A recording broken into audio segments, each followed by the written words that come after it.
بسم اللہ الرحمن الرحیم۔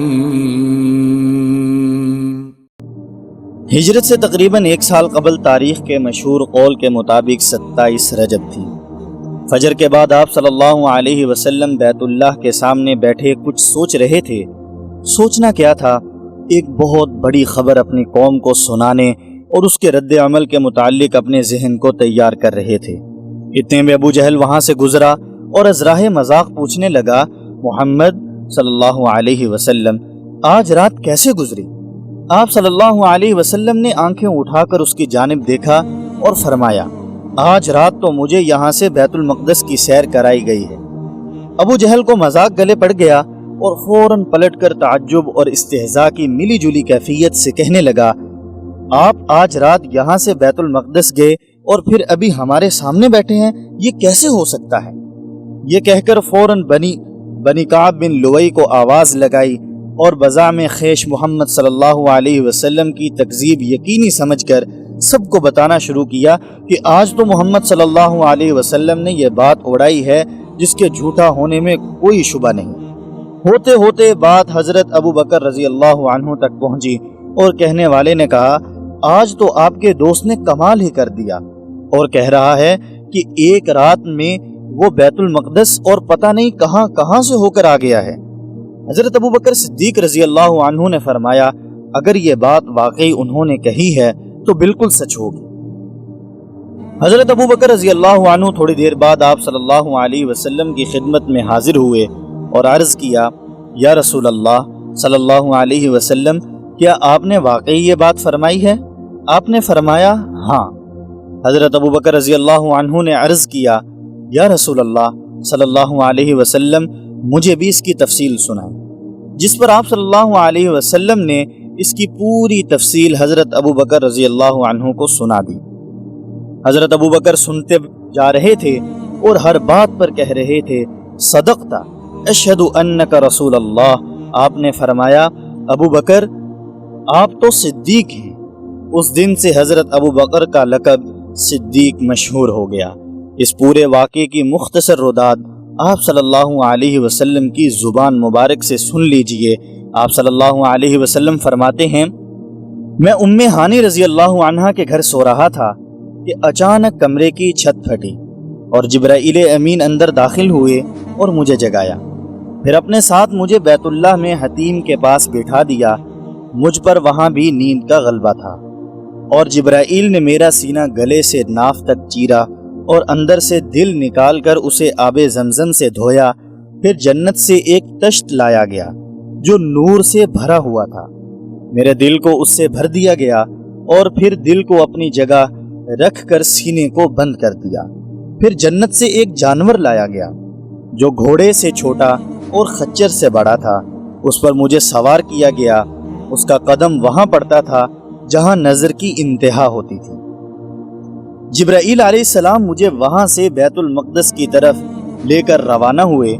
بیت المقدس پہنچ کر وہاں موجود انبیاء کی امامت کروائی اور اس کے بعد آپ صلی اللہ علیہ وسلم آسمانوں کی سیر کے لیے روانہ ہو گئے۔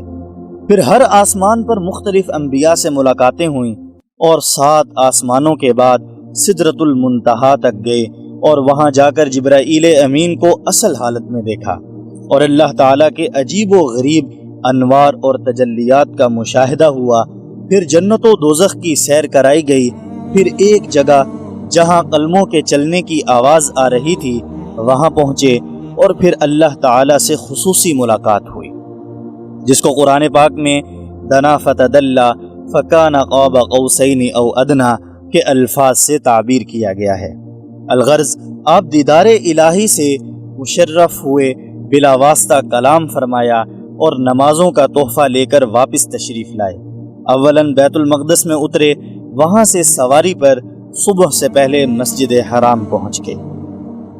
لوگ یہ واقعہ سن کر اپنا سر پکڑ کر بیٹھ گئے۔ بعض نے بطور امتحان بیت المقدس کے متعلق سوالات شروع کر دیے۔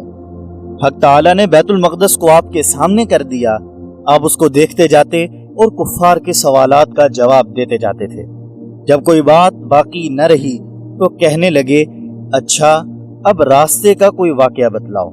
آپ نے فرمایا، فلاں جگہ ایک تجارتی قافلہ ملا جو شام سے مکہ آ رہا تھا، اس کا ایک اونٹ گم ہو گیا تھا، پھر مل گیا۔ انشاءاللہ 3 دن کے بعد وہ قافلہ مکہ پہنچ جائے گا۔ ایک خاکستری اونٹ آگے ہوگا جس پر 2 بورے لادے ہوں گے۔ چنانچہ تیسرے دن وہ قافلہ پہنچا اور اس نے سب باتوں کی تصدیق کی، لیکن ولید بن مغیرہ کہنے لگا، اللہ کی قسم یہ جادو ہے، نعوذ باللہ من ذالک۔ مسجد حرام سے بیت المقدس تک کا سفر اسراء کہلاتا ہے اور بیت المقدس سے ملائے اعلیٰ تک کا سفر معراج کہلاتا ہے۔ اسراء نص قطعی سے ثابت ہے اور معراج ظنی ہے۔ اہل سنت والجماعت کا عقیدہ ہے کہ آپ صلی اللہ علیہ وسلم کو روح اور جسم دونوں کے ساتھ مسجد حرام سے بیت المقدس پھر وہاں سے ملائے اعلیٰ تک لے جایا گیا، اور آپ اس وقت جاگنے اور سونے کی حالت کے درمیان تھے، اور آپ کی آنکھیں باقاعدہ ہر چیز کا مشاہدہ کر رہی تھیں۔ واقع معراج کے متعلق کتب سیرت میں بے شمار باتیں تفصیل سے ذکر کی گئی ہیں، مثلا معراج کا وقت، تاریخ، کفار کی تکذیب، رؤیت باری تعالی، معراج جسمانی تھی یا روحانی، اس کے بعد سورہ بنی اسرائیل کو اس واقعے پر منطبق کرنا وغیرہ۔ یہ تمام باتیں سیرت کی مشہور کتابوں میں مل جاتی ہیں۔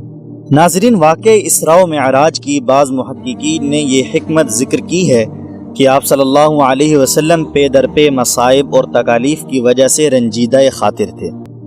خصوصاً آپ کو تسلی دینے والی بیوی ام المؤمنین حضرت خدیجہ رضی اللہ عنہا وفات پا چکی تھیں اور غمخوار چچا بھی زندہ نہ رہے تھے، نیز سفر طائف میں پریشانی کا سامنا ہوا تھا، اس لیے اللہ تعالیٰ نے آپ کو تسلی دینے کی خاطر معراج کا سفر کروایا، جس کی وجہ سے آپ صلی اللہ علیہ وسلم نے واپسی پر ایک بار پھر بھرپور انداز میں دعوت اسلام شروع کر دی۔ صلی اللہ